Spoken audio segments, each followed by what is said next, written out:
Maybe it's from the media I saw. This definitely came from outer space. There are components that aren't from Earth. I don't even recognize some of them.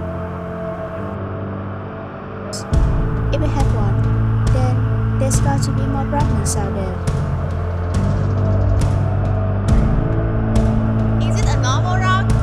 I have seen the crater, and judging by its size, I can say for sure that it will need a lot more than just all of our four pieces combined to create such a huge heap.